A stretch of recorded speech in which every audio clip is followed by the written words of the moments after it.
La superposición, inteligencia espiritual nuestra, explica que las partículas y antipartículas existen en pares en espacios físicos y tiempos diferentes, bajo una comunicación superluminal cuasi instantánea para mantener su simetría de giro vorticiano o spin. Pero es una comunicación más rápida que la luz. Por eso es que aparentemente todas las individualidades aparentemente están en todas partes. No es que estén en todas partes, sino que se comunican tan rápido que empiezan a contener una cantidad de fenómenos que son coherentes, que matemáticamente es como que si estuvieran en todas partes a la vez, matemáticamente. Pero es porque el tiempo es despreciable. ¿Qué es lo despreciable? El tiempo de la transmisión que hay entre ellos.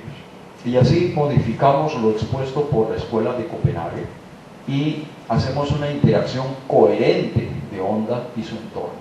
El estado natural holístico de materia cuántica, en la cual introducimos pues el concepto de holismo en la materia cuántica, que es invisible al mundo clásico newtoniano, que no hay colapso al observar, no habría superposición. Y la teoría de mundos paralelos, que fue descalificada por Hawking, para nosotros no tiene sentido. No hay universos por superposiciones ramificadas, porque no existe la superposición. Y esto basado básicamente a que para que haya un mundo paralelo tiene que haber supuestamente un punto de singularidad que se atraviesa. Y como ya habíamos hablado en varias oportunidades, la singularidad ya no contiene la misma continuidad de leyes. Las leyes que rigen lo físico desaparecen conjuntamente con lo físico en la singularidad. Y en esos momentos, el dueño del escenario de la singularidad, que podría ser, por decir algo, el concepto científico de Dios, ese dueño, ese Dios, será el que decida qué leyes habrán en la singularidad. Pero asumir los mundos paralelos implica que hay un automatismo que atraviesa la singularidad.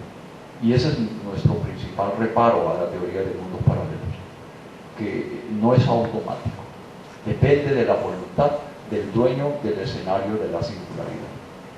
Roger Penrose y Stuart Hameroff, pues como lo habíamos dicho, se acercan mucho a nuestro modelo porque dice que las superposiciones son coexistencias holísticas de lo metafísico para dirigir propiedades físicas. El colapso de la función de onda, nosotros en el modelo lo explicamos que no existe tal colapso de ondas superpuestas al hacer una medición, ya que no hay superposición. Entonces, podríamos entrar a considerar lo que Hameroff opina. Él dice que la conciencia cuántica siempre ha existido como función holográmica de onda, reflejada en una onda física. Y esto explicando en el humano la conciencia tetranivel del gran efector de Ginás, pero para lo cual Ginás no tiene ninguna explicación. Simplemente él dogmáticamente recurre a un término, gran efector. Gran efector que para nosotros sería la mente espiritual, metafísica.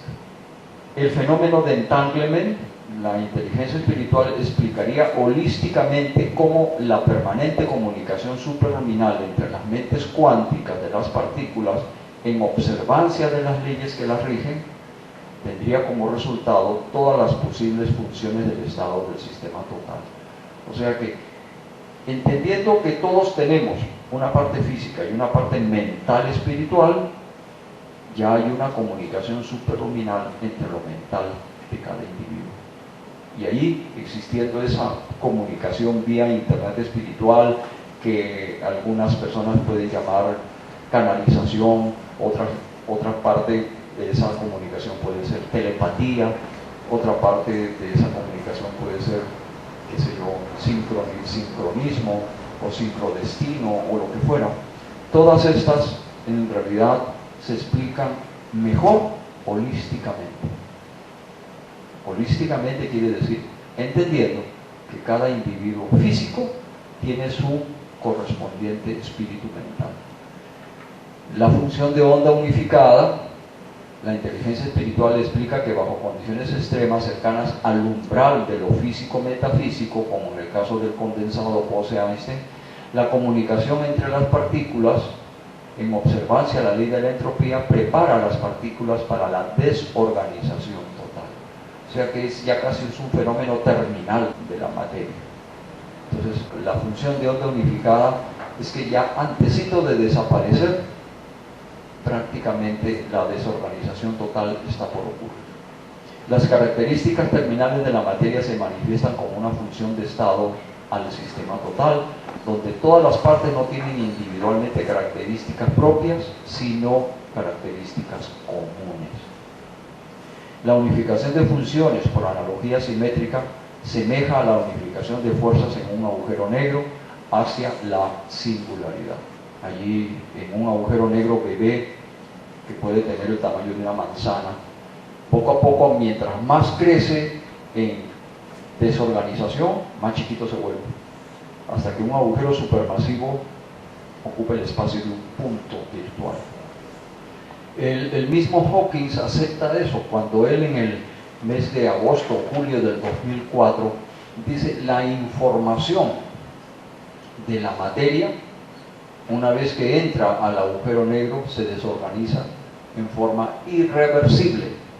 ¿Qué cosa quiere decir irreversible? Quiere decir que una vez que se desorganiza, desorganizada se quedó. Eso lo dijo en el 2004. A diferencia, en el año 1988 con 90, en donde, cuando escribió su libro Historia del Tiempo, él decía: la información de la materia que entra en un agujero negro se conserva y se continúa trabajando para reconfigurar la materia, y de esa manera los agujeros negros, al cabo de no sé cuántos miles de millones de años que él calculó, se volvían blancos.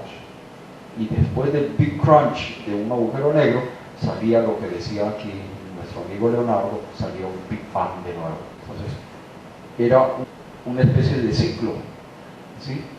Había una gran implosión y después había una gran explosión. Y después volveríamos a una gran implosión y después a una gran explosión. Entonces el universo siempre ha existido, siempre existirá, y no hay necesidad de buscar a Dios, porque Dios no existe. Esa fue la conclusión de Stephen Hawking en los años 90. En el año 93, uno de los genios de las teorías de cuerdas, que llegó a ser también premio Nobel de la física, profesor de la Universidad de Stanford, le dijo a Hawking: usted tiene un gran problema en sus cálculos de los agujeros blancos. Usted está asumiendo que dentro del escenario de la singularidad continúan funcionando las leyes que funcionan fuera de la singularidad. Pero la definición de singularidad como tal es que ya allí desaparecen todas las leyes que existían antes, al igual que desaparece la materia misma. Entonces usted ya no puede aplicar matemáticas en función de ninguna ley, porque usted no conoce qué ley hay adentro. Mi interpretación es que estamos en el escenario del concepto científico del creador universal o receptor universal, y en ese escenario las únicas leyes que hay son las que el mismo receptor universal o creador universal quiera que existan o que no existan.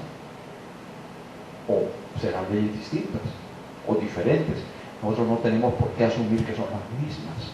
Esa crítica lo silenció a Stephen Hawking desde el año 90 hasta el 2004. Y en el 2004 lo único que dijo escuetamente fue eso: la información de la materia, una vez que se desconfigure en un agujero negro, es irreversible. Esa misma información es la que hoy en día los nanotecnólogos están aceptando en forma de qubits, o sea, bits cuánticos, bits de información cuántica, ¿sí? Entonces, si hay qubits, bits de información cuántica, que eso ya lo están trabajando matemáticamente y van a sacar dentro de poco en la nanotecnología, teramicro, pues, a nivel de computadores, van a ver unos circuitos de computadores prácticamente más pequeñitos que un átomo, pues. Entonces ya cuando ya están hablando de eso, están hablando de que las partículas cuánticas tienen qubits.